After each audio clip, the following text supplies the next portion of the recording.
Hello and welcome to this special first ever virtual event designed by the Direct Selling Association of South Africa. I am broadcaster and author Iman Rapeti, and it is a pleasure to be with you today. Our theme this year is Recognize, Celebrate, Inform. And we would love to use this moment to recognize the hard work and commitment shown by the direct sales community in what we know are very, very trying times in our world.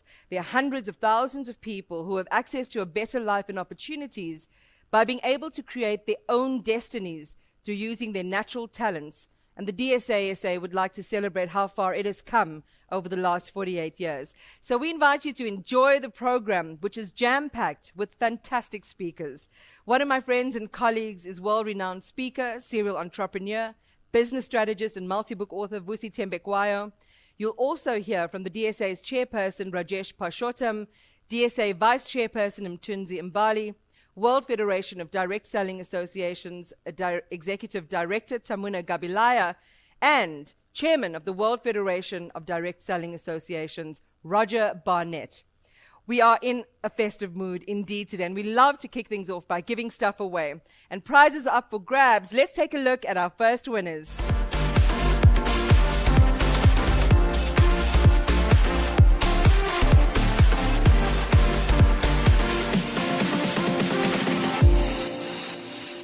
So join me in welcoming to the program Mthunzi Mbali, who is the DSA Vice Chairperson and Public Relations and Marketing Director. Mbali is a chartered marketer with over 20 years of experience in marketing, sales, and distribution. And he has also served as a DSA Director for more than 7 years. I know that Mthunzi is going to get you energized for what to expect and to remind us why this industry is the opportunity our economy really needs.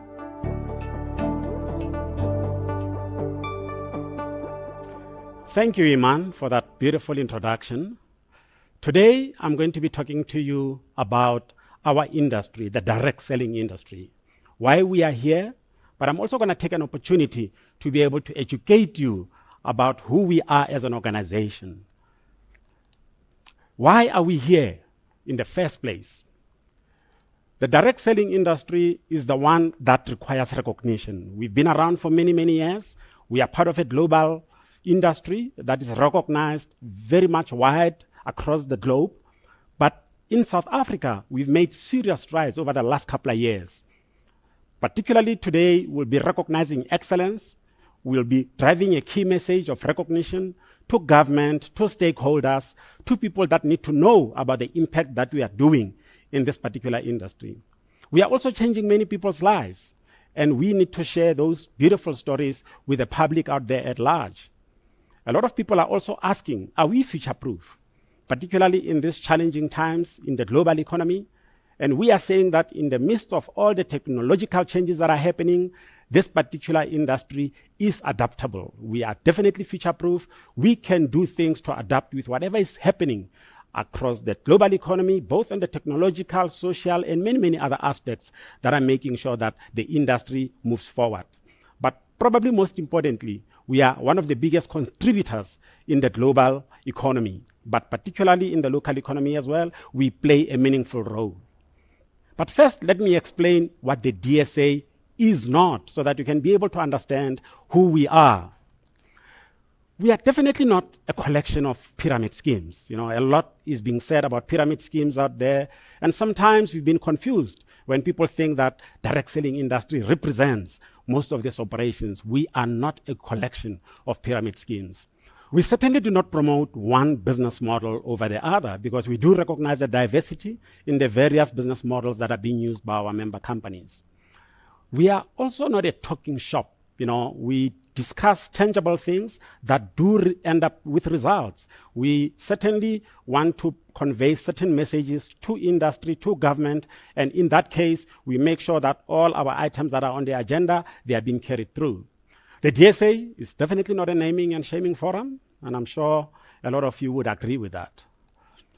But that being said, we also give guidance to the public and other stakeholders on how to recognize businesses that are neither direct selling or are sustainable.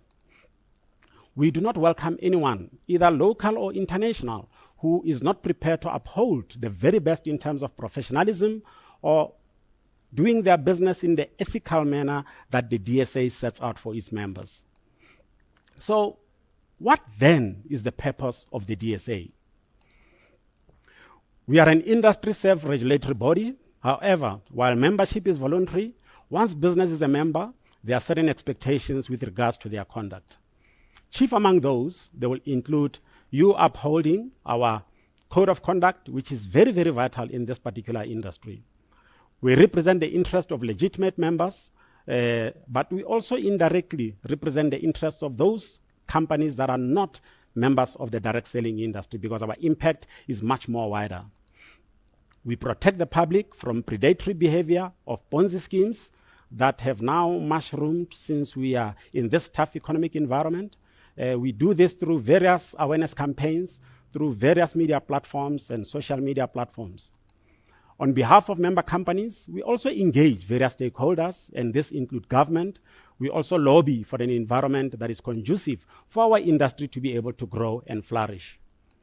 However, the membership of the DSA, if the conduct is not satisfactory or up to our standard, it can be suspended by the association. So, probably what's also understanding is that we are not only operating locally, but we are a member of a very large global economy. We are recognized by the World Federation of Direct Selling Associations, which is a very worldwide global organization under which all the direct selling associations in the world operate. The direct selling industry is a global economic force whose impact is not rivaled by any. Globally, this industry, it generates more than 2.8 trillion in annual sales. We provide business opportunity to about 120 million entrepreneurs. And the DSA in South Africa, having attained a platinum status, is spreading its influence across the African continent. We are also offering support to emerging direct selling associations, both in strategic countries, particularly in the continent, and we are taking advantage of the fact that we've been in this association for a number of years now, and such support is required for those that are starting up in the continent. In essence, we are preparing the groundwork for the direct selling business opportunity to become accessible throughout our continent. And perhaps at this point in time, while I was talking that we are a member of a global economy, it gives me great pleasure to announce to you that we've got a special message from the World Federation of Direct Selling Association in the form of a recorded message by the Executive Director, Tamuna Gabilaya. My dear colleagues, my friends, greetings from Washington, D.C. I'm so glad to talk to you today a little bit about global direct selling industry. But before I do that, I want to congratulate the DSA of South Africa and all of its members for DSA achieving highest WFDSA Platinum membership status. Second year in a row. Great job. These are unprecedented times we are living in during the current pandemic. It has affected the lives of millions of people around the world, disabling entire communities and changing our lives forever. Despite these challenges, our industry has not only been resilient, but it has experienced a wave of innovation, new ideas, adaptability. As a matter of fact, some companies experienced highest growth they've seen in years. Recently, we released our global statistics, and we have seen a consistent year-over-year growth. Global retail sales of the industry amount to $180.5 billion. And if we look at different regions, we see that Asia Pacific is the largest region, followed by Americas, Latin America, and everyone else. And if we look at Africa, it has the tremendous untapped potential. And we're looking forward to DSA of South Africa leading the way in Africa and helping to spread the word about our wonderful industry and the opportunities we offer to millions of people around the world, especially if we see what's going on now in the world. Our industry is the world's leading provider of basic business skills development for people, and particularly women. For the first time, women are able to start their own business, to acquire skills they've never learned before. And doesn't matter if they stay within direct selling industry or not, the skills they acquire will last them till the end of their lives. It's a fantastic, amazing industry I love so much, because you don't have to be of a certain age, you don't have to have a certain education or come from a certain background. Everyone can do it. And our industry is truly diverse and inclusive. And also, we are among few industries that has its own code of ethics, which is an added layer of protection on top of the existing laws and regulations that everyone operating in South African market has to comply with. WFDSA World Code of Ethics is a cornerstone of the global direct selling industry's commitment to ethical business practices and consumer protection. And we look at the code from time to time and revise it, because it's a living document, because we want to make sure that we are up to speed with the demands of the current marketplace. And code is not optional. WFDSA Code of Ethics is a minimum requirement that every DSA which wants to become our member has to adopt as a minimum requirement. And every member company or every potential member which wants to join the DSA has to comply with the code. And our code offers protections in many markets that exceed the requirements of the official laws and regulations. I love this industry so much, and I joined quite a few years ago. And every single morning I wake up, I am grateful for the opportunity to work with most amazing, dedicated, kind people that I've known. A few months ago, we had our operating group call where we made a decision due to the current pandemic to postpone our triennial event in Thailand. We call it World Congress. And during the call, our past chairman of WFDSA and past vice chairman, Doug DeVos, said the phrase I want to cite. He said, "Soon we'll get through this and we'll get back to a level of connectivity with one another we enjoy so much with our industry." Because our industry has advantage over other industries, because we are not only transactional industry, but we are person-to-person industry. And we do it better than anyone else. I wish you a successful, fantastic event, and I hope to come and visit you in person very soon, because last time I went to South Africa was 10 years ago. Thank you, Tamona, for that beautiful message. It's beautiful to be recognized by our global parent company. And now we have a special message from the chairman of the World Federation of Direct Selling Associations, Roger Barnett. I would like to send my greetings to the Direct Selling Association of South Africa and the honored guests from government and academia and business and member companies who are gathering for this conference today. Thank you very much for giving me the opportunity to share my passion for our industry and the contribution that I hope that we can make. But let me start by saying, just as a personal note, that my last trip before the COVID pandemic was to South Africa in February. And it's such a beautiful country, so much opportunity to help people. And this is why our industry is so meaningful at this time. Over the last 100 years, we are the most proven business model to allow millions of people around the world to earn supplemental income and to form connection and community with people.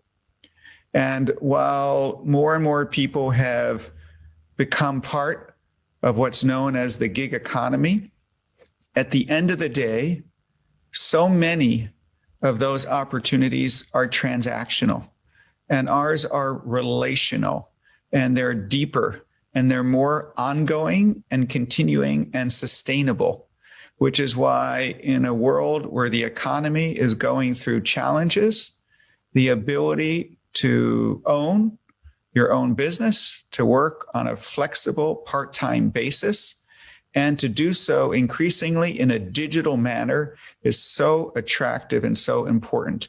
And so many of the member companies of the direct selling industry provide products that help people in some way live a healthier and better life. And those two are in such strong demand, particularly as people all over the world and from every demographic are more focused on what does it take to live a good and well-lived life. And so I'm excited for our opportunity. Our mission over the next 3 years from the World Federation of Direct Selling Associations is to elevate the reputation of our industry and increase our impact, not just to our customers and not just to our representatives, but really to the society in each and every country in which we operate. We have a time to significantly contribute in allowing millions of people at scale to provide a sustainable, contributing earnings opportunity that's flexible on their own schedule by providing unique and distinctive products that help people live a better life. And I think along the way, we also can provide connection and community so that people are not isolated, and together there's a greater sense of fulfillment and purpose by accomplishing not just your own business, but the larger goals of what other companies do and all the sustainability initiatives that so many of our member companies have. And so I like and love talking to leaders in government about how we can create opportunity for so many and to contribute back to all stakeholders in society. And I love talking to the potential prospects, whether they're people just starting their career or people who are at different stages of their life. This is an opportunity to create your own future in some small respect, where you can build something around your own time and desires rather than fit your life into your work. And along the way, I'm so grateful to all the member companies and the executives and also the people who tirelessly devote themselves as part of the Direct Selling Association to be advocates for what we do. And together we're very powerful in our mission of helping people live a better life by providing this opportunity, amazing products, and connection and community at the same time. So I know you have a fantastic event with many wonderful speakers, but I'm just excited that in the next few years, we can continue to tell the story of our impact. And Africa is such a growing market for both in its importance in the world and also for our industry. There's 1.2 billion people, 1 out of every 6 people on our planet is in the continent of Africa. And so much of the Pan-African entrepreneurship actually starts in South Africa. And so I think I'm excited to see the growth, and we want to be here to support you. I first went to Africa in 1982 to study the impact of climate change on the desertification of East Africa's grasslands, and I fell in love with the continent. The people are amazing. And then we partnered with the first winner of the Nobel Peace Prize, Wangari Maathai, who came from Kenya. And she and I would go into the villages in Kenya and plant trees. And you could see how people gathered together to provide a benefit. And so you have so many wonderful companies and entrepreneurs that are starting. There's a strong spirit of that. The population is growing. And I think it's going to be one of the most dynamic areas in the world over the next 10, 20 years for the direct selling industry. So thank you for organizing this event. Thank you for allowing me to share a little bit. And together we will elevate our reputation and increase our impact so that we can be one of the strongest positive forces for good in all the countries that we operate. So thank you very much and have a wonderful, wonderful conference. Thank you, Roger, for that wonderful message. It does give us comfort knowing that we do have recognition from our global parent. But just to give you a bit of background, in 2018, the DSA was awarded the highest ranking as a WFDSA member, and that ranking was that of platinum status, which it has maintained since. The platinum status was awarded by the WFDSA to the DSA because of our PR campaigns, very, very active in enhancing the reputation of the direct sellers and that of the DSA members. We also have a reputable DSA UJ program, which we've been running now for a number of years. The way we've been handling our interactions with government so that we get recognition from that level.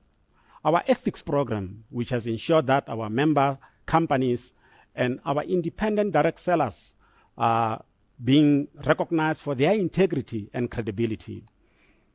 Mentoring and supporting in establishing the DSA of Nigeria, another milestone. And the DSA is also supporting and mentoring other DSAs in their respective countries throughout the continent. We are engaging those that we need to so that we establish a conducive environment so that our member companies may be able to expand their businesses. And I think that recognition is well deserved. And on that note, I want to thank everyone for being a part of this prestigious occasion and hope to see you out there. Thank you.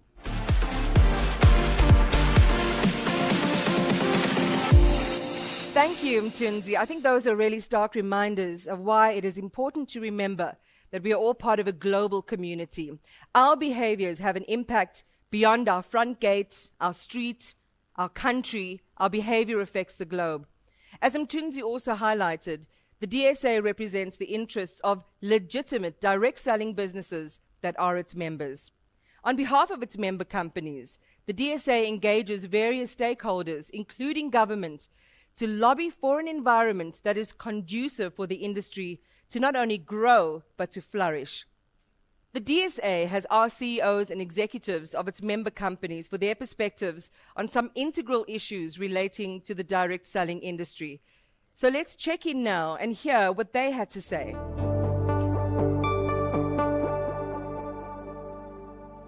Good day. My name is Brandon Masondo, DSA Director for Africa Expansion. In line with the DSA's goal for increasing visibility of the DSA and its member companies, the DSA Africa Expansion Program is mentoring the DSA of Nigeria and closer to home, focusing on issues in Botswana. Due to the huge impact of some of the issues on the businesses of the DSA member companies and the future benefits from Botswana to the businesses of the DSA member companies. The DSA continues to uplift people's lives in Africa, and we are looking forward to the growth, success, and longevity of the DSA member companies in Africa. Thank you. Thank you.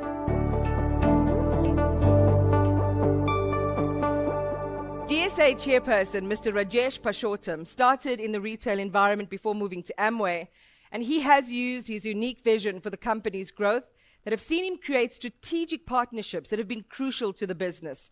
Rajesh has a firm belief in doing what is right, not just what works, and he's also been a director of the DSA for more than 7 years.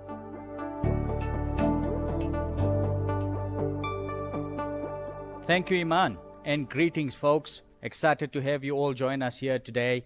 And I really want to kick off my presentation by calling out a milestone that's being achieved here today, which is the first for the association since the association was formed. Many of you are familiar with this event, and you'll know that over the last decade, if not more, we've hosted this as an annual event at a venue, whether it was at the Gallagher Estate or the famous Indaba Hotel, which we've used for many, many years. And at those events, we had a couple of hundred people join us and experience that fantastic event. However, under the new reality, a team was formed and established that were actually challenged to kind of find a new solution, given this new reality, for our event. And I'm pleased to share that today you're joining us here on this very fresh, new virtual online event for our annual convention. And the exciting thing, and this is the milestone piece that I'm excited about, is we've achieved scale like never before, where we've gone and transitioned from our legacy offline event to this fresh event, moving from a couple of hundred people to several thousands of individuals who are currently joined in and viewing this particular event. And so on that note, I just want to extend my hearty congratulations to every single individual, directly or indirectly involved in making this reality and bringing this particular convention as an association to life. Speaking about new reality, what an interesting time it is for our industry. And all this only because consumer behaviors have been changing. Consumer thinking, consumer priorities have all changed, and as a result, the decisions they're making, especially purchasing habits, has changed significantly. What we're seeing locally, but also globally, is that the market is moving closer and closer to our industry. So folks, our task and challenge is essentially to get alongside that trend and figure out what that opportunity looks like for us as we understand what consumer needs are, both for the short term, but also for the long term. The environment is ripe, and we have a solution that we can bring to the table, and we know this, and this is what's so exciting for all of us in this industry, folks.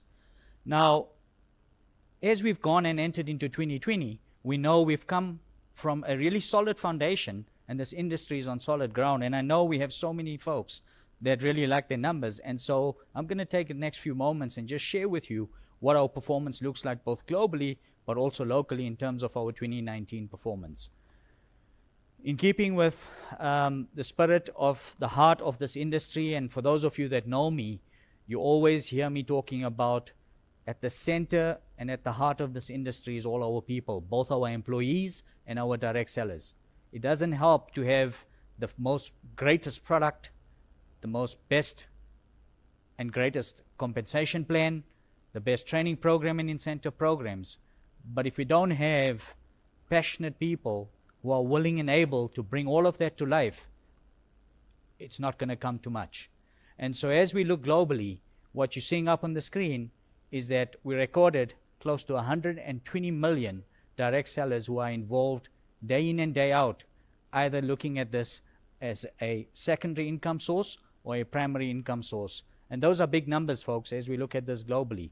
And given the efforts of these direct sellers, we've seen that the industry has grown and recorded and ended up at $180.5 billion US dollars. And all this from just direct sellers that have been recorded all over the world. It's a significant amount of revenue. It's a significant industry. But most importantly, the insight we grab out of all of this is that this is an industry that has been resilient despite the tough economic times that we're seeing all over the globe across all the countries that we operate. So certainly exciting numbers that we can work with and grow from. Bringing that closer to home. Again, what's important is really to understand how we get to our numbers. And in the year 2019, the DSA was associated with 28 member companies. And the results that I'm going to be sharing are as a result of the surveys that were answered by these 28 member companies. And on that note, I just want to thank all the companies for taking the time to really complete this survey, because without that information, we really don't get a sense of the size of our industry, and more importantly, what is transpiring within the industry and the opportunities that come as a result of it. So from the 28 companies, we've learned, and in keeping with the direct sellers, that just in our continent and the business that we have here, we have over 750,000 direct sellers who do this day in and day out. Once again, treating this industry as their income source, whether it be secondary or primary.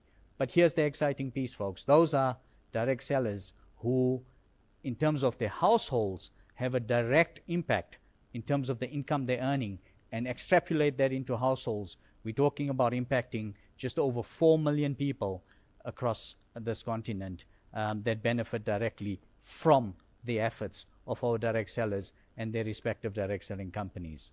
In terms of their efforts, we have seen the contribution and the size of industry finish off at 9.4 billion rands. And again, this is a sizable industry that certainly is playing its part in terms of the local economy, and one that we can all be proud of. This also represents a 2% increase on our 2018 numbers, and again demonstrating clear and sheer resilience in terms of our industry, given the market and the landscape within which we operate, and the economy that's been really contracting and struggling for such a long time. So let's dive a little bit deeper, and moving on to our demographic data, and what we're seeing is exactly what you're seeing up on your screen. And when one looks at all the different inequalities that we're really grappling with at a macro level, here is an industry that's really solving for this and has been solving for this for decades. And I think this is very encouraging, that there are very, very few industries, if not any, that are really addressing and solving for this problem. So we're super proud of this achievement, and certainly making sure that the income opportunity is being leveraged exactly where it's needed the most. Moving on from that, let's also talk about gender.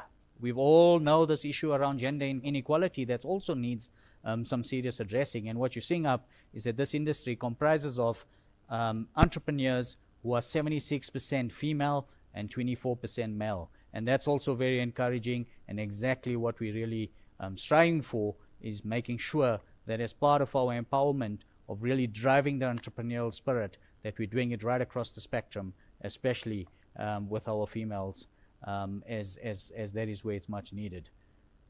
Taking a look at our age profile of our direct sellers, very exciting news here, and this is something we've seen in the recent years where it's trending in the right direction. And as you see up from your screen, that today 55% of all our direct sellers are now below the age of 44. And this is very, very encouraging. And as you sit back and reflect on this piece of data, it makes sense, because what we know is that the young folk today, number one, there aren't enough jobs, and there never is going to be enough jobs for them. But more importantly, they're looking to own their time. They want flexibility. And in keeping with that, we've also seen the rise of the gig economy. And so this makes absolute sense. And I think we can all take pride in the fact that they're turning to this industry as an option for what they're looking for. And so this is something we must focus on, and we must continue to build on. And so, folks, that brings us to a close in terms of just giving you a perspective of where the industry is at, what the industry looks like, the direction we're moving in. But what I really want to spend my time on is talking about the future, talking about where we as an association are investing our time and resources so that we can make this a greater and better industry for all, especially for our entrepreneurs, our direct sellers across this continent. So looking ahead in terms of our strategic agenda, it's going to be quite simple. We have one goal and one goal only, and that is to increase the visibility of the industry and the Direct Selling Association here. This is critically important and fundamental if we're going to get all our priorities and get to our goals and aspirations for the short, medium, and long term. There's two key areas that we're going to be focusing on. The first one is really centered around our media and PR activity, which is led by one of our directors. And the second one, which is an important one, which has not received necessarily the focus that it should have received in prior years. But today, I'm pleased to share that under government relations, we're really ramping up and intensifying our focus insofar as those engagements are concerned. This is all important because we want to strive and really ramp up and ensure that we have a significant presence on mainstream as well as social media platforms to capture the attention of the youth market. I've just recently and not so long ago shared with you in terms of the trends that's happening. The profile of our direct sellers is shifting to a much more younger demographic, and we've got to be relevant, we've got to be appropriate, and we've got to be talking and meeting them to where they are at. And so this particular priority is going to be critically important if we're going to win in that segment. We also want to make sure that as part of our efforts of increasing our visibility, that we also clearly distinguish direct selling business from Ponzi and pyramid schemes. This is an issue, and we know, especially since the start of COVID, we've seen so many of them mushroom and crop up, where they basically exploit the good work that's being done by our direct sellers and the member companies far and wide. And this is something we're tackling head on to make sure that we really get control of that. So the third tactic that you're seeing up on the screen is really about education. This is about empowering the public and the media with tools to recognize legitimate and sustainable direct selling businesses. This is critical if we're certainly going to achieve our goal of increasing the visibility of this industry and the association. And the fourth tactic that you're seeing up on the screen is really about forging a partnership with the relevant arms within government so that we can really move the agenda forward, but more importantly, be part of the conversation and the narrative at government so that we are part of the solution as they grapple with so many issues and try to solve so many of the problems that our country and our people face. So let's take a moment and just reflect a little bit on the progress to date. This is a strategy that was developed straight after we got our 2018 results. So we set in 2019, at the latter part of 2019. So we're almost a year into the strategy, and I'm pleased to share that there's been significant progress made. Firstly, we've seen that there's a growing recognition of direct selling as a legitimate, professional, and ethical entrepreneurship avenue by both the media and the public. So certainly, remember I shared, we have a media and PR initiative that we've been driving, and from that and through that, we have definitely seen an increased awareness and a greater recognition. The second piece is continuous visibility in mainstream and social media platforms. And equally important is that the DSA, as a result of all this visibility and exposure, is fast becoming a point of reference to vouch for credibility of business models that purport to be direct selling models or direct selling businesses. And I think that's an important benchmark for us at the DSA, because historically that was never the case. We're also seeing that there's an appreciation of this particular industry and sector by government, especially to understand that it is starting to become, certainly in their minds, an important driver of economic activity. And this is something that we will continue to strive to invest and continue that conversation with government so that direct selling is not something by the way, but certainly in the mainstream as an income opportunity for ordinary South Africans. And the last one is really an important one from a reputation standpoint, but most importantly from a consumer protection standpoint, and that is a growing appreciation of the DSA's role in protecting the public, the consumers, from the pyramid and Ponzi schemes who come in and really exploit innocent South Africans for their hard-earned money. So folks, there's still a lot of work ahead of us. We're hard at work making sure that we increase the visibility and awareness, but more importantly, the impact of this industry and the work that you do, especially as our direct sellers, related to those 28 member companies. What you're seeing up on the screen is just some of the snippets of all the various engagements and features that we've managed to achieve in this last performance here, ranging from online media, whether it be social platforms, print media, as well as a whole bunch of radio interviews. And I'm pleased to share that we've never had this many engagements that we've had, certainly in this year, than we've had in recent years as a collective. And it's very encouraging when media is actually knocking on your door, asking us to kind of feature and develop and share content. And so this is something that we're really going to continue to focus on and ramp up and intensify our efforts. Equally important, something that we recently started focusing on and ramping up our investment from a resource and capability standpoint is government relations. This cannot be ignored. So what we're doing here is really striving and driving for continuous engagement with various arms of government, and we also, from a policy formulation perspective, to make sure that this industry is protected, our direct sellers are protected, we certainly embark on lobbying efforts so that we can be part of the narrative, part of the discussions when policies and regulations are being legislated in this country, so that they are favorable and fair for all. And last one, which is more an internal one, is really as part of the benefit of being part of this association, is really keeping member companies informed and abreast of all relevant legislative and regulatory changes. So folks, in summary, if I can leave you with one thing, our value proposition And our key message is twofold. The first is that this direct selling industry is an untapped segment of the local economy and has immense potential.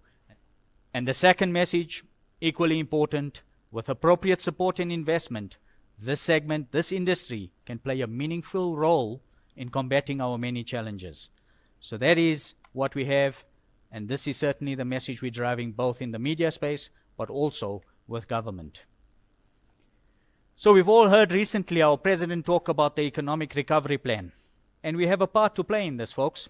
As the industry, as direct sellers, as member companies, we know that this direct selling industry offers a business opportunity, an income opportunity to thousands of people who are self-sustaining their households, whether it be through part-time income or full-time income. The second thing we know is that the demographic that currently benefits from this industry, and mostly from this industry, are those that are traditionally marginalized from our society. And I think this is one that we've all been grappling with in terms of economic and social inequality. And here we have an industry that's actually been solving for this and continuing to solve for it day in and day out for the past many, many years. And this is something that we really need to amplify and accelerate. The third is really about poverty and unemployment. There's a lot of fuss right now about jobs.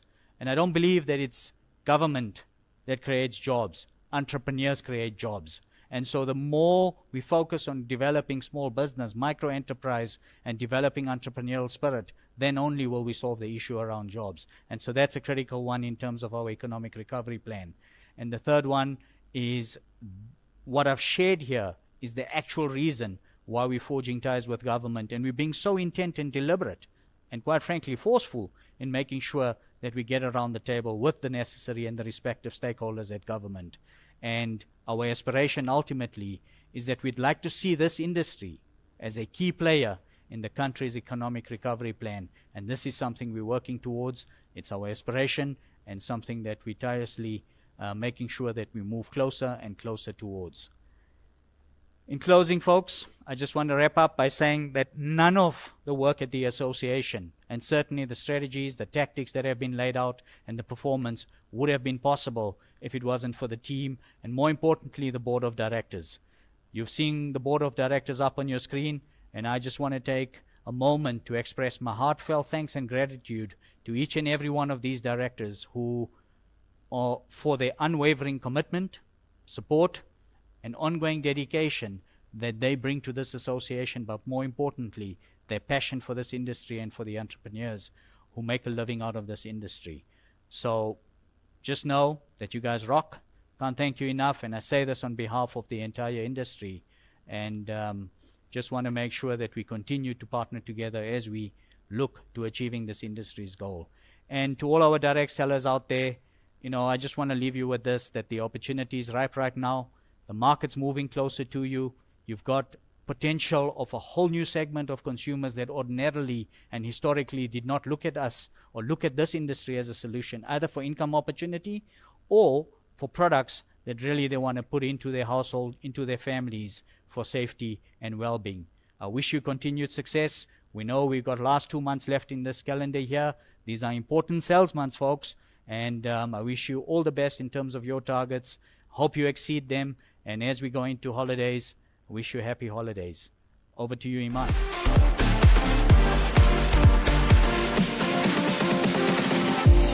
Thank you, Rajesh. This is certainly not the time for expediency, but to do what is right and what works. And that statistic that you mentioned in your talk there of 2.4 billion rand in earnings by direct sellers in 2019 is certainly something to sit up and pay attention to. And of course, to celebrate. So we thank you very much for those words. It is time now for another fabulous giveaway. Let's pull up the names of our second hamper draw winners.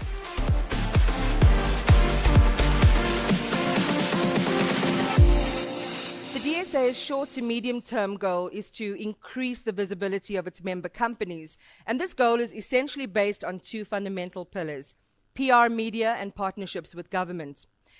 Partnering with government is key for success, cohesion, and progress, which takes us to our next speaker.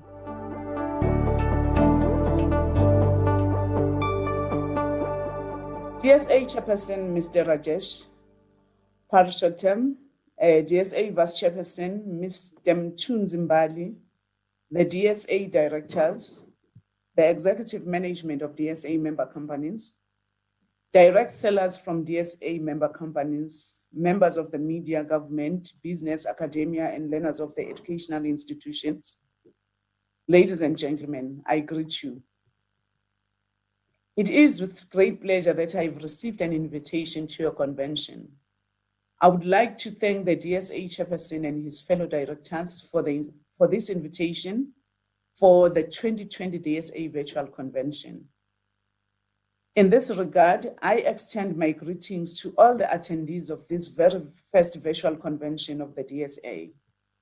I am excited that the direct sellers are institutionally well organized in this manner and in this professional level.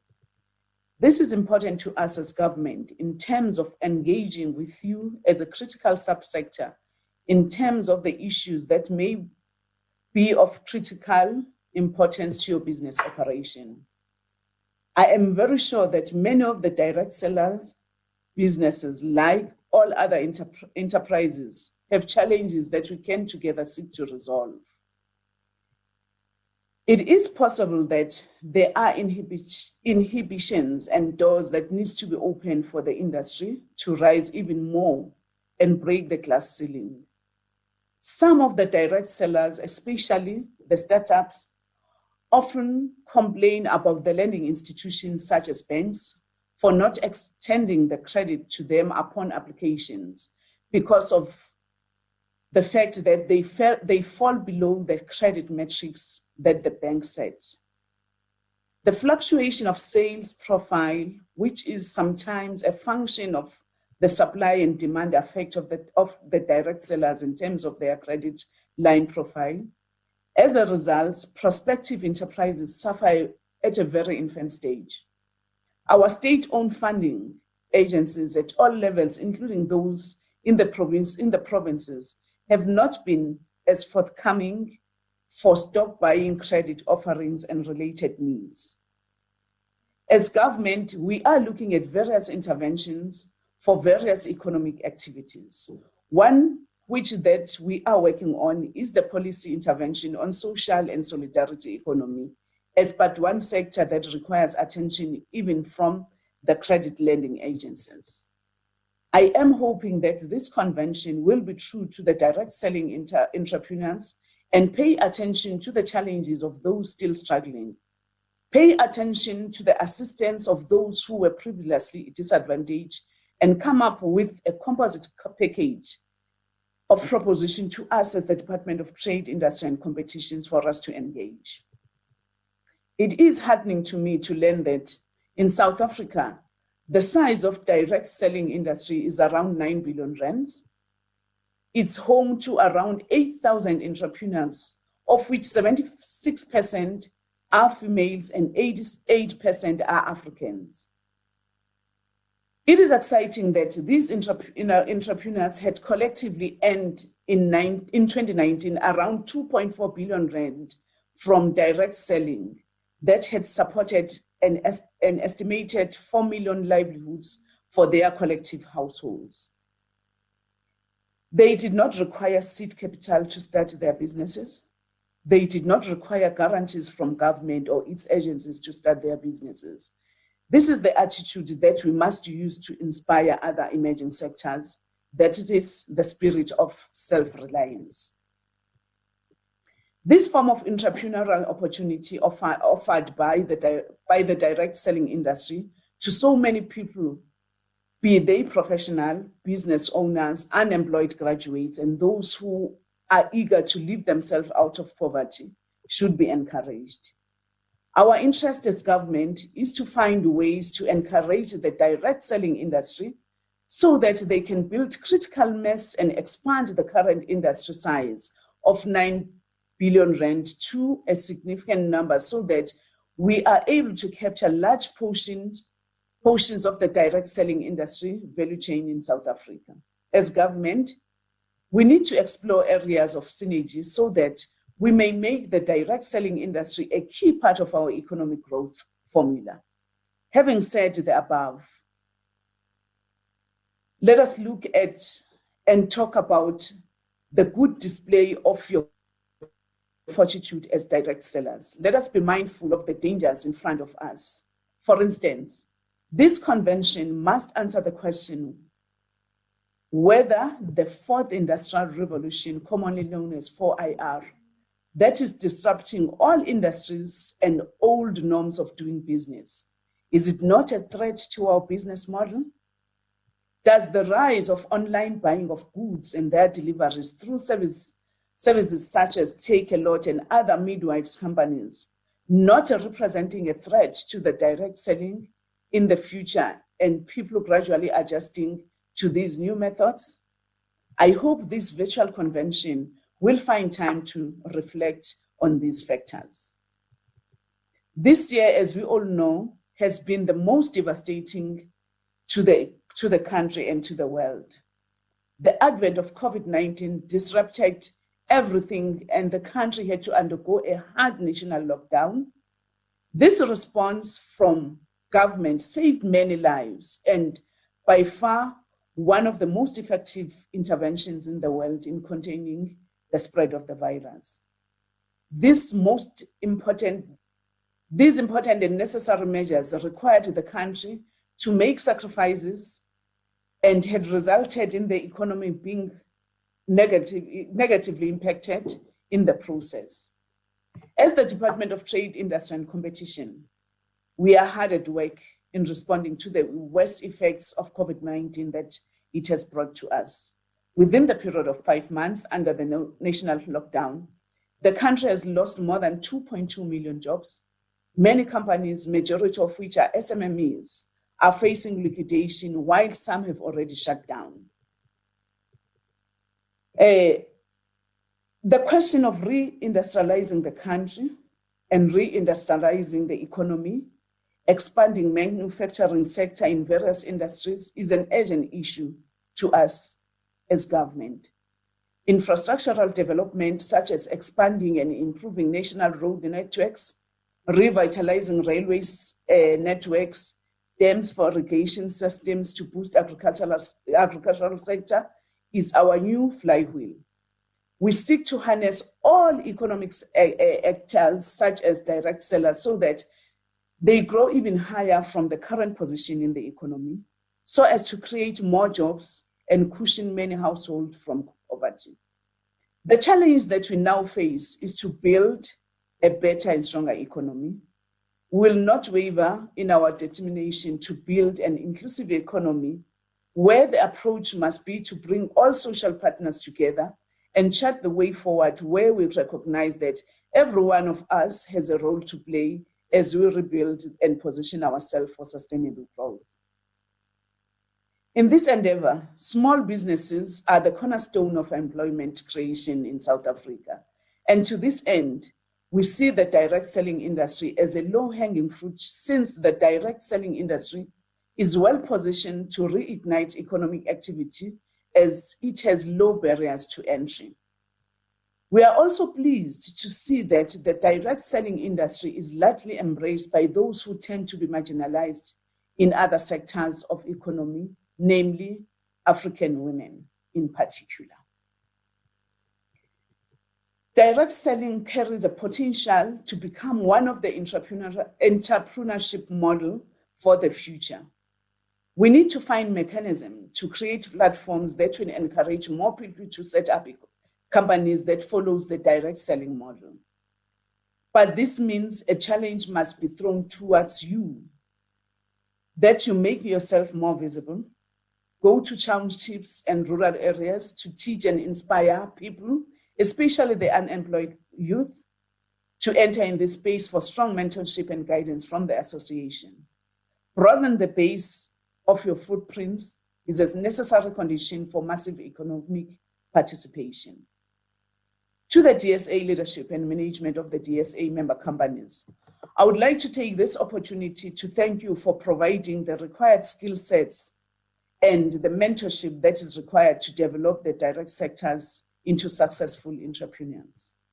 As DTIC, will always be available to engage and work together with the organizations such as DSA as you continue to educate South Africans on the alternative ways of becoming entrepreneurs.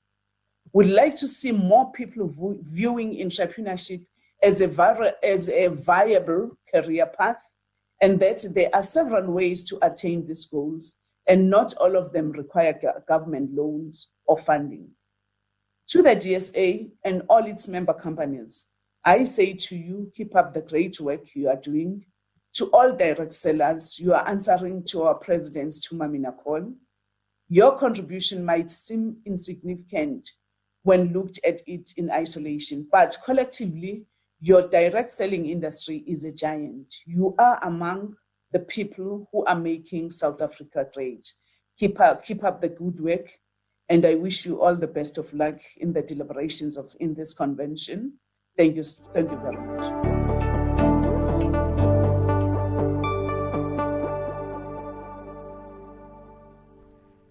It's also that time again in our program where we get to give something away, and we'd love to share our bounty with you. So it's time now for another fantastic hamper draw.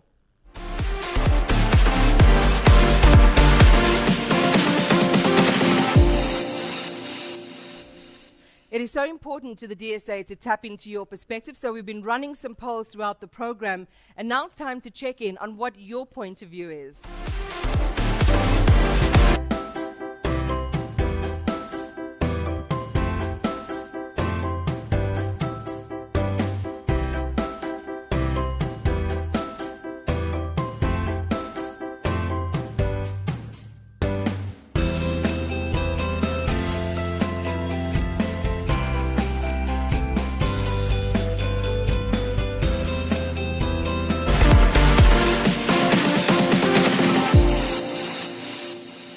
DSA put some questions out to CEOs and to executives of its member companies, and it wanted to harvest their perspectives on some of the key issues and opportunities relating to the direct selling industry.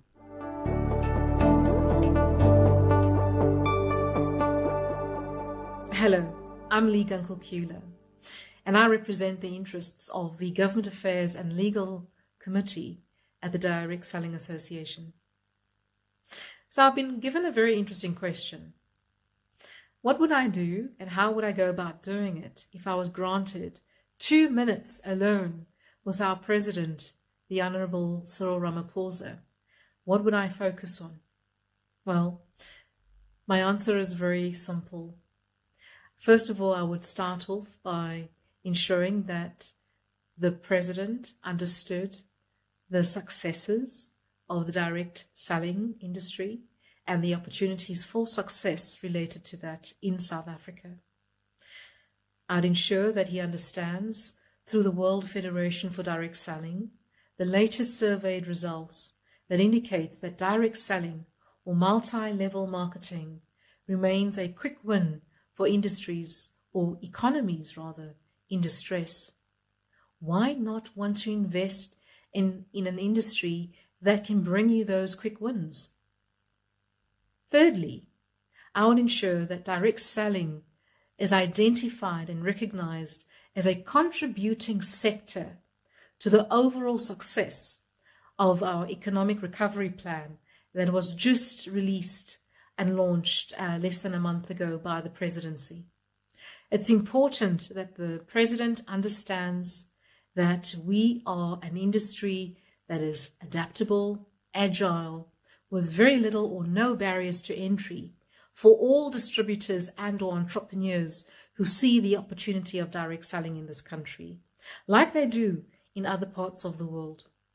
And lastly, I would ensure that the president, together with stakeholders from direct selling, like our executives at the DSA, sit alongside him with the various ministers of small business development, trade and industry and competition to ensure that they too, as ministries responsible for the well-being of this industry, know just how successful this industry can be with the right kind of ministerial and government support. The president has to become an ambassador and champion for our cause. And guess what, colleagues? That is actually our intent over the course of next year. So watch this space. Hello everyone, my name is Pindile Shongwane. I'm a segment trainer at Avon Justine. Due to the COVID-19 pandemic, the DSA UJ 2020 project needed to be undertaken digitally this year. And I feel so blessed to have had the opportunity to be involved in the program. Having to be innovative was so exciting for me as well as for the participating UJ students.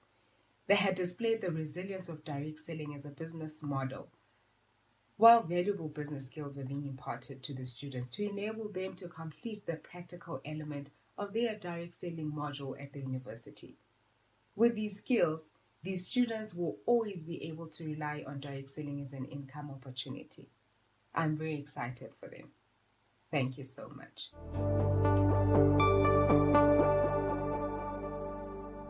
Those are really interesting perspectives that we heard there. So the DSA SA has not just been content to focus on itself, but what it has been intentional about is widening interest and developing opportunities for a formalization of skills and skills transfer. In this regard, it co-developed the DSA UJ project in partnership with the University of Johannesburg to provide and practice personal selling and sales management experience for those students who are studying the subjects personal selling and sales management within the requirements of work and integrated learning. And for me, what is really awesome is the numbers. So the program right now is in its 18th year. 15,000 students have passed through the program. 13 million rand has been earned by participating students. Students have also achieved in their own right 52 million rand worth of sales. Our top students have been awarded 700,000 rand in bursaries. These have been sponsored by the participating DSA companies for their sales performances. What's interesting to note is that the DSA UJ project has twice been awarded the prestigious Global Innovation Through Programming Award, and this was presented by the WFDSA for its outstanding academic program. So I think it's only fair that we hear from the 2019 bursary recipients.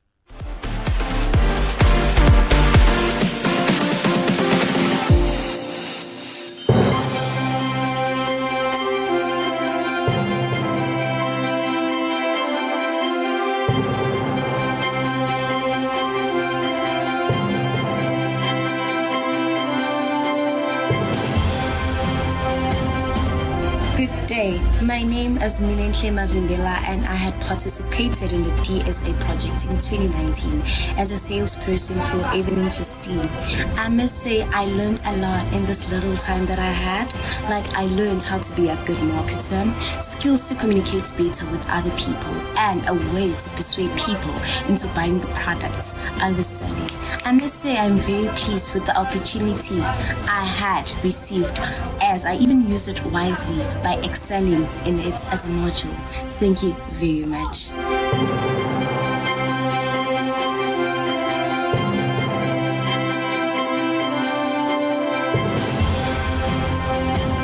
Afternoon, my name is Chimo Mbanda and I sold both Avon and Justine last year for the DSA UJ project, and what I benefited most from it personally was that I was able to meet really wonderful people that had a large impact on my life, and I would have never been able to meet those people if it wasn't for the DSA project. And I also improved my communication skills as well as that of my listening skills, and I found out that I possess really good negotiation skills which I never knew I had. And lastly, I found out that as long as I put my mind into something, I can do anything. All I need to do is just get up and go for it. And if it wasn't for the DSA project, I would have never found that about myself, and for that I'm grateful. Thank you.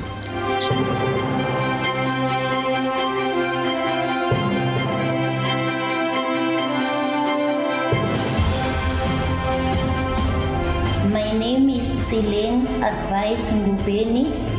The company which I sold for is Avon and Justine. There are many benefits that I got from this project. Firstly, I was able to communicate or interact with different kinds of customers. Secondly, I was able to gain personal selling experience. Thirdly, I was able to make commission.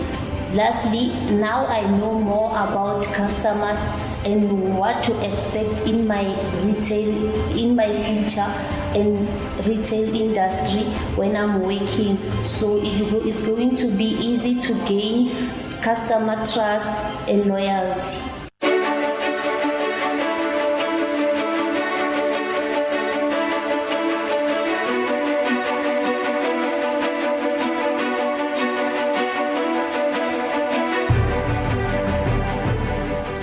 Hi, I'm Karabo, and I was selling under Table Charm, and I benefited a lot from selling under Table Charm because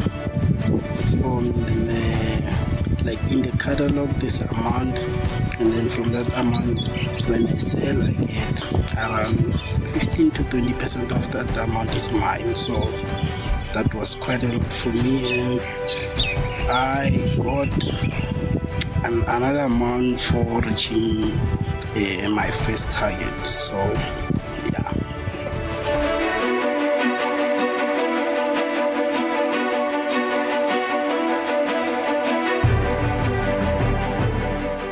Hello, my name is Furuperenda Majiriri, and I am currently doing my BTech in marketing in the University of Johannesburg. I was selling Table Charm for 2 years of my qualification. Second year, I was a sales consultant, and third year, I was doing sales management. So what I learned about personal selling is how you actually have to be patient with people and customers. I learned how to talk to customers. I learned how to communicate with them. I learned also how to build relationship and trust with them, as I needed them to continuously buy from me. So I did need them to be regular customers. Hence, I had to build long-term relationships with them. Thank you.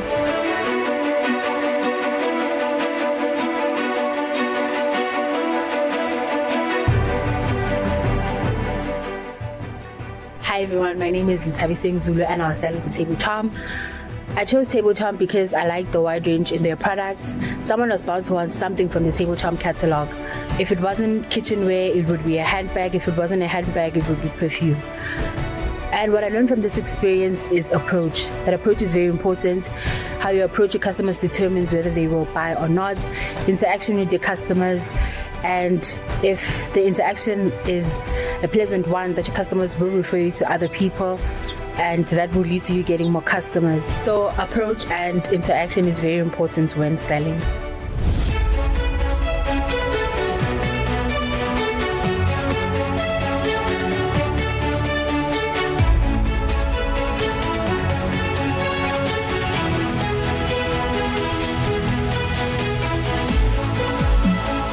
Hi, I'm Tsepang Sekoro Rana, and the company that I sold for was Tupperware Southern Africa through Masiro Sales Distribution. The benefit that I got from the UJ DSA project was the opportunity to implement the theory that I learned through the personal selling module, particularly the personal selling process.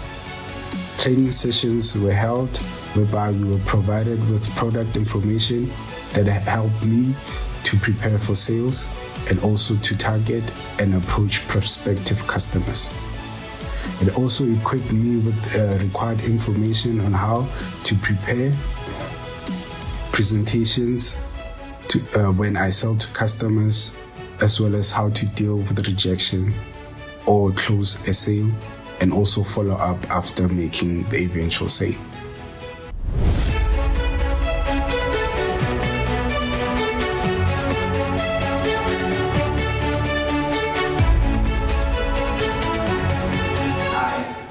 My name is Michael Masola, and my chosen company last year was Tupperware. So what did I benefit? I guess one of the things I benefited from last year was obviously the money that I made from the commission. I thought that was obviously nice. I also enjoyed working with different customers. I learned how to be patient with them, to understand them more, and even to deal with those who give you false promises that they would buy but they didn't buy. So you learn to work with such people.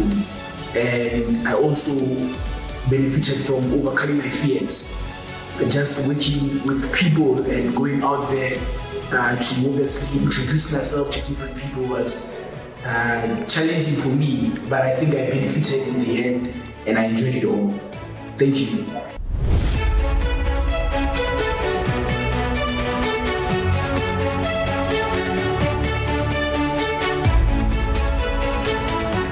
Hi, my name is Gugu Zamatlubi Hadere and I'm a third-year marketing student at the University of Johannesburg.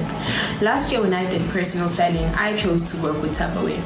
Working with Tupperware gave me a lot of benefits. To name a few, I learned communication skills, negotiation skills. I learned how to be persuasive, persistent, and also patient, which is very important when working with customers. But apart from that, I got financial security, as Tupperware would give us a certain percentage for us to spare when selling the products. Working with Tupperware was a wonderful journey, which I could repeat anytime and any day. My customers were happy, satisfied, and everything went well. Thank you.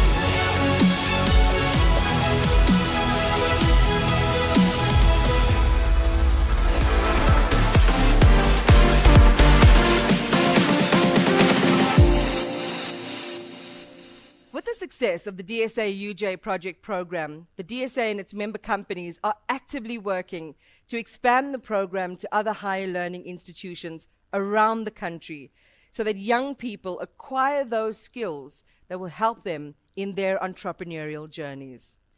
It's time now for another fun giveaway. Get ready, everybody.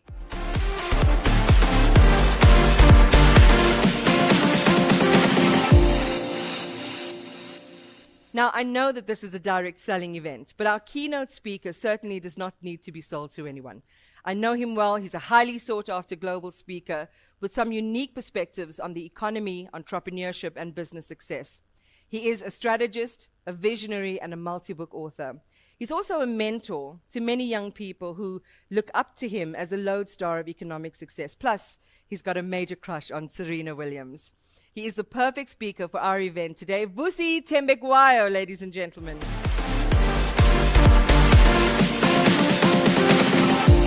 Thank you so much, Iman. And guys, I'm so excited to be here with you. I have been a fan of the DSA and the industry for the longest time. I've worked with a number of the organizations in this space.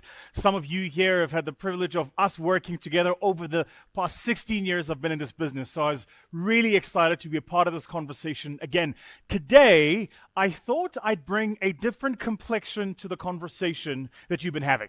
So what I wanted to do was first to go, let's take a bit of a stock about the world we're in and the stuff that's happened and the shift and movements that we've seen. Let's talk a little bit about the macro environment that we're operating in and what that actually means for us. But most importantly, I want to talk to you.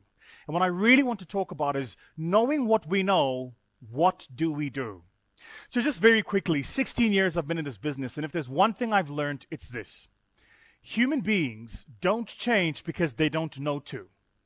They change because they know how to. So the knowing how to do things is actually a lot more important than the knowing what to do. So what I'm going to spend a lot of my time here today with you on is how, right? So you're operating at this level now. You want to take your business to the next level. How do you do that? A couple of disclaimers up front. First, you're in sales. Own it. Love it. I honestly think, and there are videos of mine that have gone viral on social media where I talk about this, the single most important skill for any person in business today is sales. So I'm going to spend a lot of time today talking to you a bit about, so knowing what we know and building our businesses the way we do and engaging with our customers the way we do, how do we open relationships rather than close a sale? As you know, in your industry, it's long-term, right? You're dealing with downlines, you're dealing with people that you're transacting with on a monthly basis, and you're using those people as distribution agents for your product and your services. So really, really important that we learn a bit about how do we actually open those relationships. So the first tip I want to share with you, and one of the things I did is I used this tip to survive the year 2020, right? This is the first tip I want to share with you. And before I share it with you, I want to ask you a question. Did your mother ever tell you to eat your carrots because it was good for your eyes? My mom did, right? Here's the fact.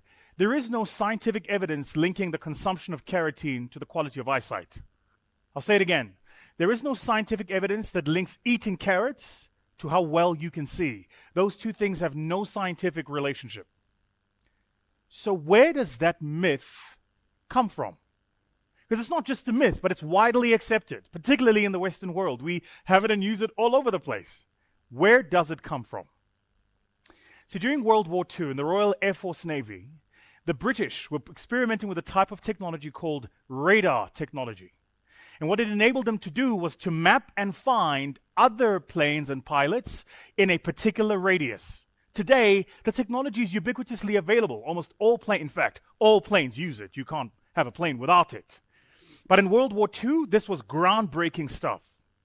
Now, for those of us who study management and in management sciences, there's this thing called skunk works. It's basically a term for innovation. It means the place where they go to create little interesting stuff, but they tell no one else in the business about it. So, in the 1980s and 1990s, the M division of BMW was the skunk works. It's where they took the average BMW and sent it and they made the car like souped up, right?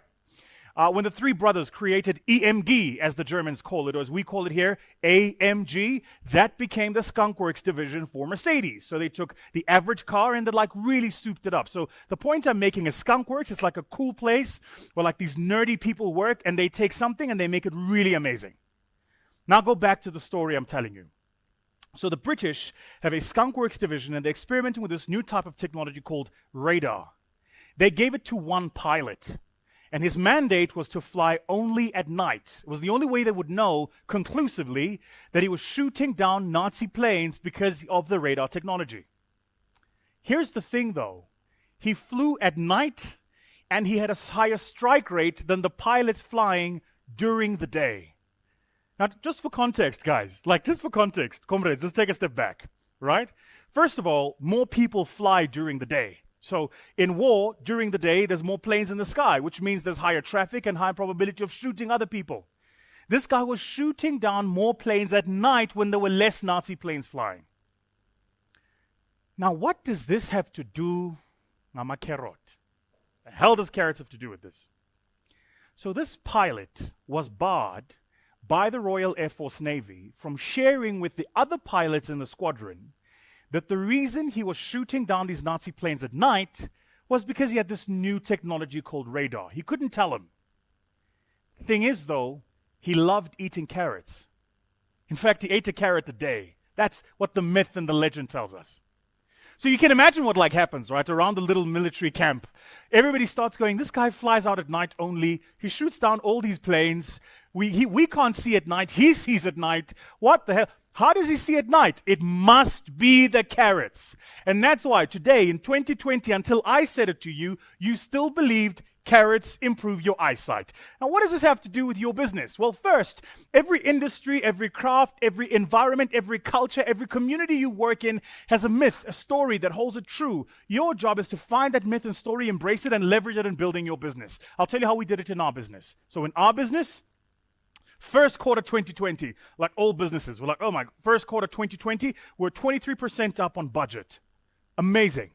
Then, 28th of March, Cyril gets up on the stage and he says, state of emergency, lockdown.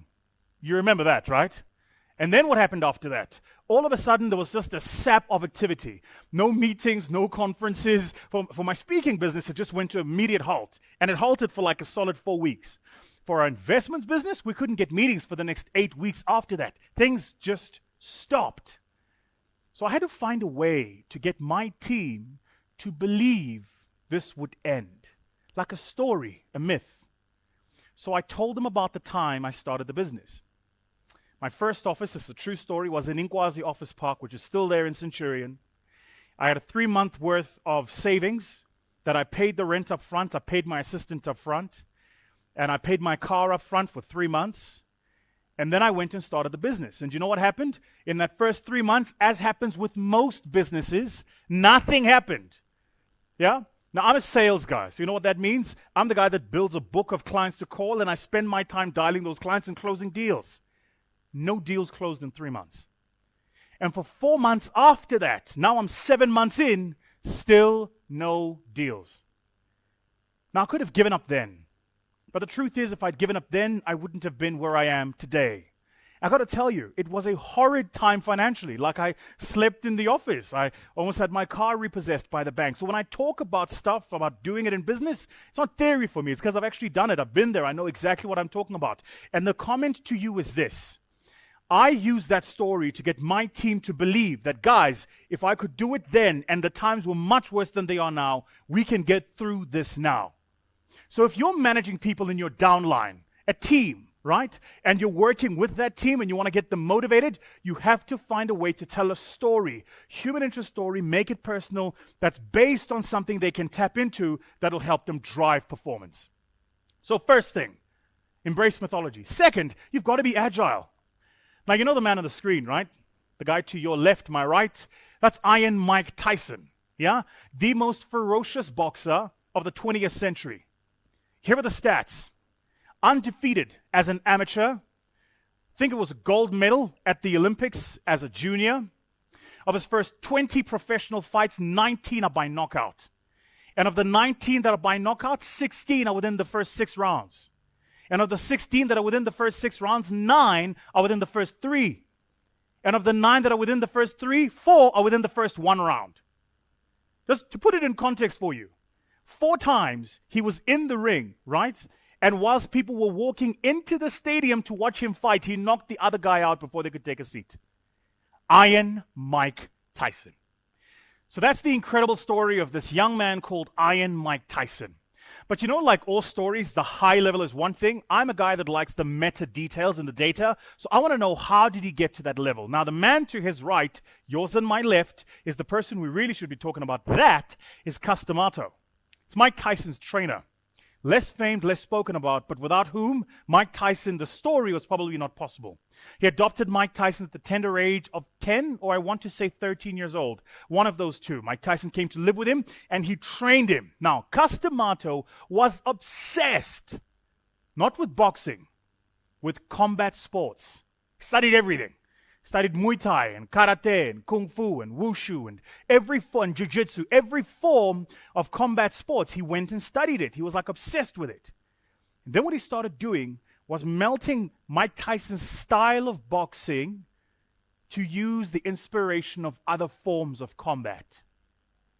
But he really got inspired by this incredible martial artist who was famous in the 60s and the 70s. You might know him, a guy called Bruce Lee. Bruce Lee made famous a form of martial arts called Wing Chun, which is about minimal movements and always coming from underneath the opponent's chin and punching him. Why? Because your eyes can see in front of you, they can see to the left and to the right. That's how we're built as human beings. But it's harder for your eyes to see below the chin. That's why the uppercut always knocks you out, because you don't see it coming. So go watch those first 16 ferocious knockouts by Mike Tyson, and they're clinical, but they're all the same way. Peek to the left, peek to the right, an uppercut, and the guy is out. What's the point I'm making? Custamato trained Mike Tyson to fight in martial arts in a boxing ring. He didn't train him as a classical boxer. So as Mike Tyson stepped in the ring with other boxers who were trained in classical boxing, they were fighting a young man with a completely adept and new way of doing things, which means for you, you have to be adept and you have to find new ways of doing things. And I want to bring it down to how this actually works in your space right now. First, I imagine you probably have a demographic view of who your customer is. What that means, I'm going to make it very simple. It means you know who your customers tend to be by age, race, gender, background, income, education level, marital status, joint incomes, access to credit, disposable income. Like if I asked you, who's your average customer based on a series of matrix on a demographic, you could tell me. You would know who they are. The problem, guys, is that demographics are grayscale. They only look at people using data. There's something far more important than demographics you need to start worrying about with your customers. And that's the psychographic of your customer. So what's that mean? See, right now as we're having this conversation, there is a little boy who's this tall in Diepsloot. He's wearing his jeans halfway down his bum. He's wearing Timberland boots. He's got Volcano headphones on his ears.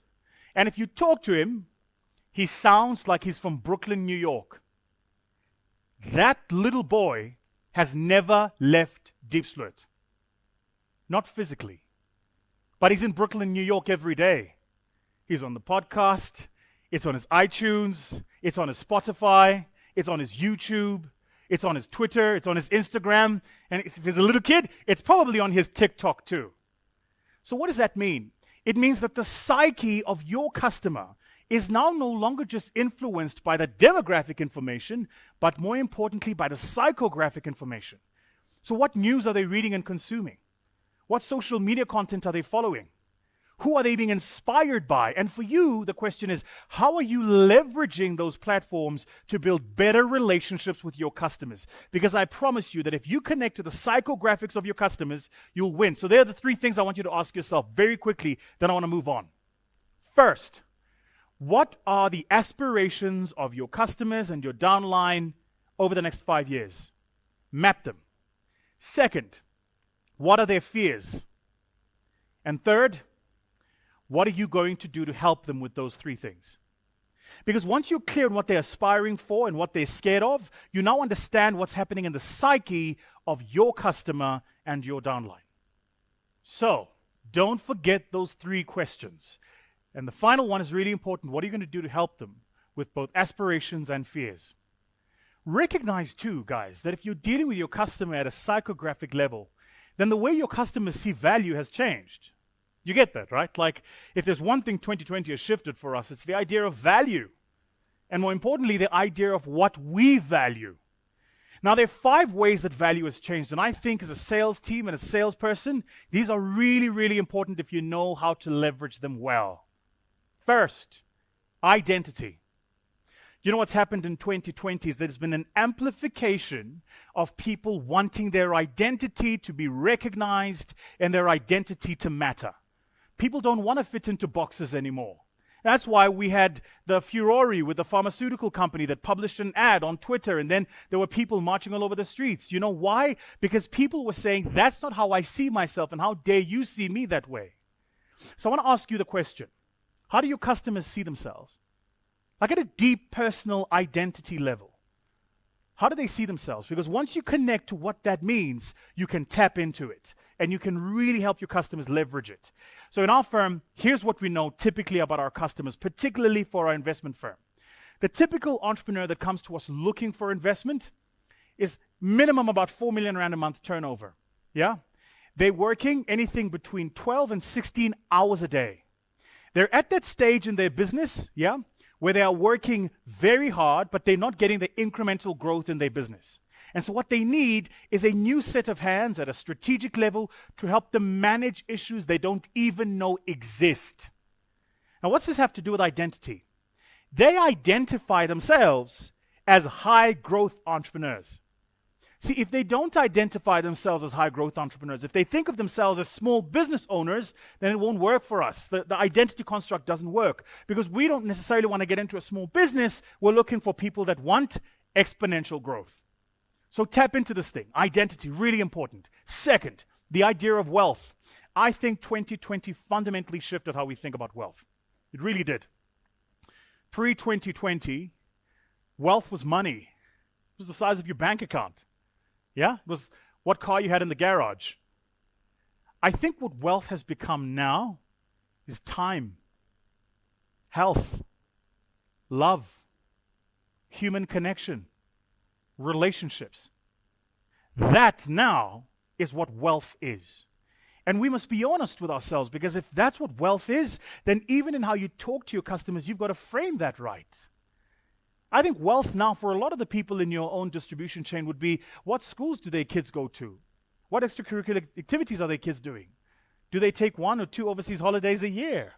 That stuff for me seems to be how people are framing wealth, not just how much money is in the bank account. Now, of course, money's an enabler, it's important, but what wealth actually means has changed. Third, pay attention to this one, legacy. If there's one thing the mortality of the human experience has taught us, in a year where over 200,000 people died because of a global virus, it's this. Everybody is suddenly asking themselves the question, what does this all mean? Like when I'm no longer here on this little rock called Earth, what would it all have been for? What legacy am I leaving behind? And by the way, it's a fundamental shift in behaviors. I just want to take a moment on this and pause because I feel very passionately about this. You see, for my mother, the way she thought about financial freedom and legacy, my mom was like, my mom would think about buying a funeral policy. That's how my mom thought about legacy. She thinks, when I pass away, I must have a funeral policy so that my family is not burdened with the cost and expenses of my funeral. I don't mean to be facetious, but Vusi doesn't have a funeral policy. I've got life insurance, but I don't have a funeral policy. Why? Well, because I think about it differently. My mother thinks about that instance of death in the way she has experienced it. When somebody passes in a township or in a broad community, as you know, the whole township descends on it, and it can become very costly. For me, I think about when I pass away, how much money am I leaving behind for my kids? Do they continue to go to the same private schools? Can we continue to have medical aid? Do we keep the house? Does the bond get settled? Those are very different questions. So what that means is even the idea of how your customers are thinking about their future and legacy has changed, and you've got to get into that, tap into that so that you can leverage it and so that you can grow it. Fourth, this idea of masculinity. Be careful of this. Massive, massive crevice that a lot of sales agents fall into. Remember back in the time, there was times when things were binary, male, female, black, white. It's not the case anymore, guys. It's not the case. I see some of your posts on social media and I want to fall over myself. Use gender-neutral terms. You can't use gender-specific terms. You'll fall into a massive crevice. You'll get yourself in trouble. Because it's not just male and female anymore. There's like a kaleidoscope. It's LGBTQIA+. And plus means there's more. Right? So if you have a messaging that you're pushing out to your downline and you're communicating with them using gender-specific terms, you're going to get yourself in trouble. So try to find a way to be gender-neutral in your communication. And then finally, value is changing in the sense that everybody now wants something for free. Everybody. You're probably watching this on a platform that you haven't paid for free. You have a Facebook account. I don't know if you paid your subscription, but I suspect you have a Facebook account for free. So we live in a world today where we get given so much for free that it's hard to justify the additive value for our customers and our consumers to pay for what we're offering. So what you've got to figure out for yourself is, how do I leverage free in building my business? Free information, free seminar, free webinar, free first month purchase, or whatever it is. But you've got to find a way of using free, as we call it in strategy, freemium, to get customers hooked into the system so that you can get them to buy again. The next thing I want to share with you.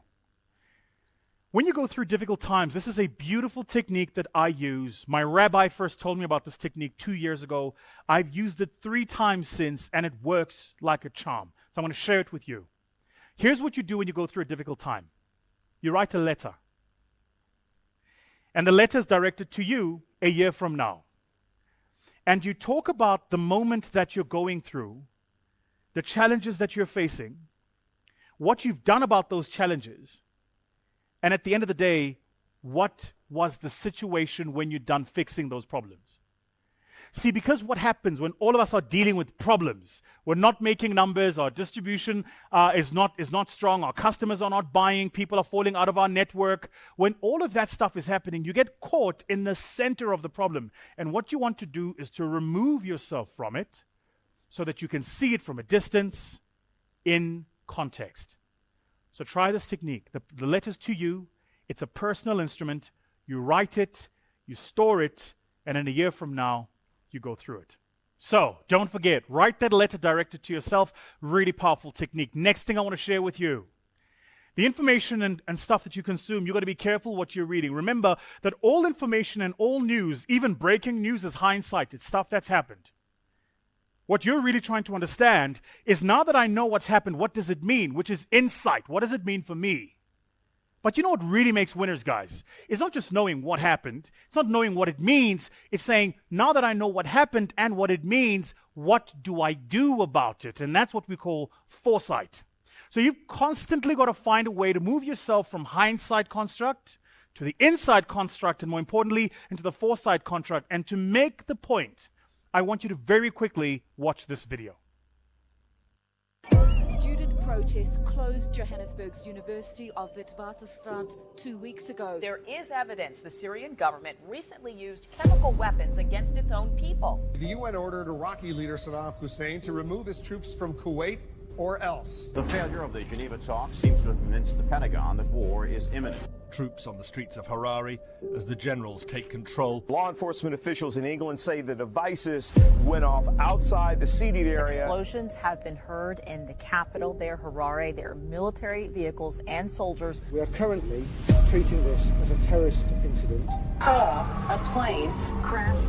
Which was described to be the size of a 747. We have unconfirmed reports this morning that a plane has crashed into one of the towers. It does not appear that there's any kind of an effort up there yet. Now remember, oh my God. The skies over Baghdad have been illuminated.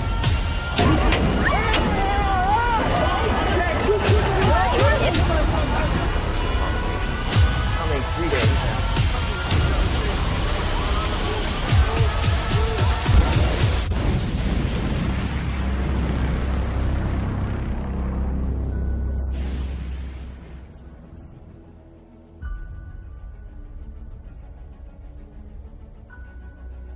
So why did I just show you that video? Why did we create that montage? Because I want you to constantly question what you're seeing. Those have been some of the most disruptive events over the past decade, and every time something happened, we were convinced it was the end of the world. And you know what? We're still here. And we'll be here long after. Change happens, disruptions happen, but you have to continue to think about, get this information, hindsight. What does it mean for me? Insight. What am I going to do? Foresight. So don't forget, ladies and gents, very important, constantly question what you're seeing. And then the final thing I want to share with you, and if you get this, I think then everything I've shared with you over what's been the past 25 minutes will really help you amplify your business and grow going forward. See, all of us in everything we do have a series of people that we look up to. We call them heroes, right?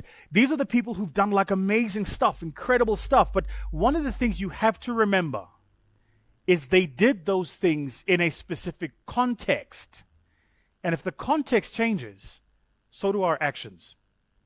To make the point, let me allow Elon Musk to share his story. People who've been in the rocketry business for decades, who say about you that you don't know what you don't know. Well, I suppose that's true of anyone. How can anyone know what they don't know? But when critics say you can't do this, your answer to them is, we've done it. He's done it in partnership with NASA, which has given SpaceX technical advice and a contract worth up to $1.6 billion. Mostly for 12 cargo flights to the space station. But SpaceX's lack of experience bothers some NASA legends like Apollo astronauts Neil Armstrong and Gene Cernan. They've testified to Congress that the Obama administration's drive to commercialize space could compromise safety and eventually cost the taxpayers. Now is the time to overrule this administration's pledge to mediocrity. You know, there are American heroes who don't like this idea. Neil Armstrong, Gene Cernan have both testified against commercial spaceflight in the way that you're developing it, and I wonder what you think of that. I was very sad to see that, because those guys are, those guys are heroes of mine, so it's really tough. I wish they would come and visit and see the hardware that we're doing here. And I think that would change their mind. They inspired you to do this, didn't they? Yes. And to see them casting stones in your direction. It's difficult. Did you expect them to cheer you on? So they're hoping they would. What are you trying to prove to them? What I'm trying to do is to make a significant difference in spaceflight and help make spaceflight accessible to almost anyone, and I would hope for as much support in that direction as we can receive. Just think about this logically. You just watched Iron Man on the Brink of Tears, and you do know he's the living Iron Man, right? Like literally in the movie Iron Man, he has a cameo. where he meets Iron Man. Basically, Robert Downey Jr. is playing Elon Musk. But think about the emotional tenacity of an Elon Musk, right? So this little boy grows up in the lowest tip of the darkest continent on Earth, in South Africa, in Pretoria. Yeah? Then he leaves here and he moves to the US and he has one or two startups with, marginal success. Him and a friend of his called Max Levchin then create this business called X.com. And years later, merge that business with another one called PayPal.com. And they take on the name PayPal because they felt at the time that it was the right name and brand for what they were doing. They were a payment gateway. Not only that, he then takes over as CEO of PayPal, grows it, creates phenomenal shareholder value, sells the business, and they all exit as billionaires. Today, we talk about the PayPal mafia because they've all invested in some of the most well-known platforms we're on today. Facebook, Twitter, IG, all of them have got someone from the PayPal mafia behind those platforms. Not only does he stop there, he then takes his money and he buys into the small little electric car company that at the time had a single product, which was a Tesla Roadster. But he saw something. He had a dream and a vision of what he wanted to do. Years later, he buys into another startup that's about disrupting space travel called SpaceX. This is not a guy who takes pity on himself. It's not a guy who needs fans. And it's definitely not a guy who has a I'm not going to do it attitude. But you just watched him on the brink of tears. Why? Because all of us, human beings, have people we look up to, who lived incredible lives and who are an amazing inspiration. And what I want to say to you is this, that if you want to succeed beyond this period, you're going to have to find a way to be your own hero, to push beyond the boundaries of where was pushed to before, to understand that the best of the past is only the benchmark of the future. And more importantly, to remember and believe always that the only person who can make a material difference and change in your life is you. And I wish that for you. Thank you so much. Back to you, Iman.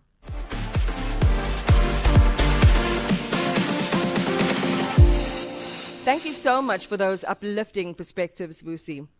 So we have been running a poll throughout the event. I think it's time for us to check in and see how you have been voting.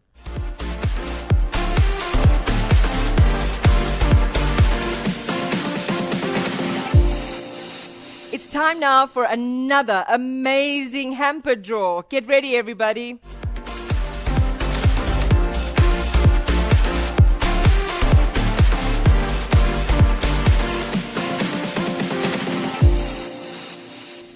As I mentioned earlier, the DSA put some questions out to CEOs and executives of its member companies. It wanted to harvest their perspectives on some of the key issues and opportunities relating to the direct selling industry, and we'd like to share some more of those perspectives now.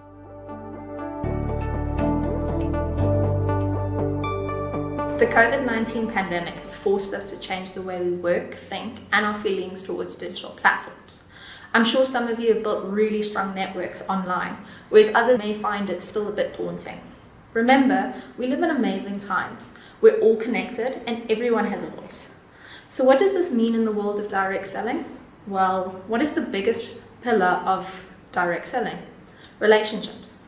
What is the greatest tip that I can share with you today about building relationships online? Well, it's really simple.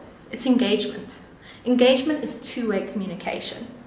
Don't use social media to talk at people. Use it to talk to people.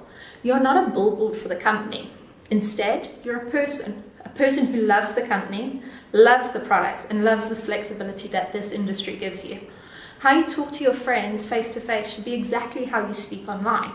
So treat every post, comment, DM the exact same way as if the person was in front of you. Give them the attention they deserve. Be honest and open, and that's how you build strong relationships online. A little secret, Facebook will reward you for your engagement with even more reach.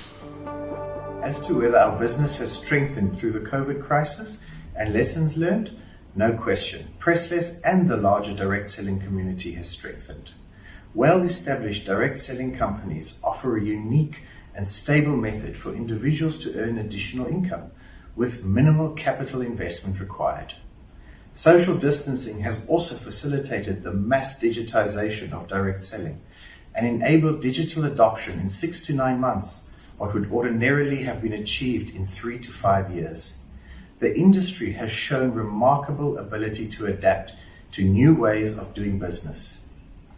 The most important lesson to take away is the need for companies to be agile and nimble, and to be able to adjust their plans and approaches to conducting business while always staying true to their core values.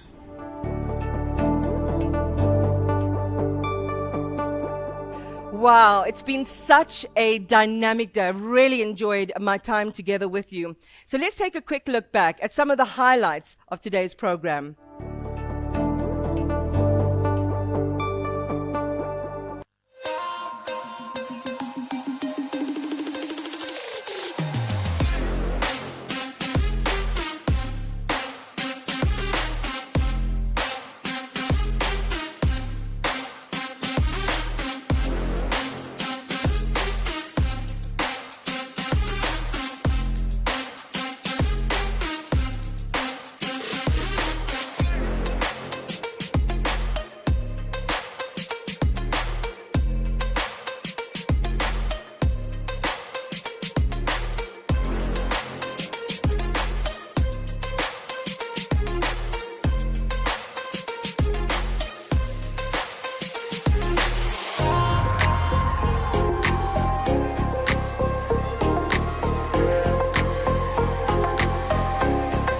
Has been so lovely being with you today. And in these hard times, I hope that wherever you go, the road rises up to meet you.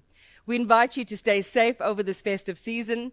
And on behalf of the DSA, we would love to wish our member companies and our direct sellers a very successful end to the sales year and into 2021 and beyond. Go well and stay safe.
Bye.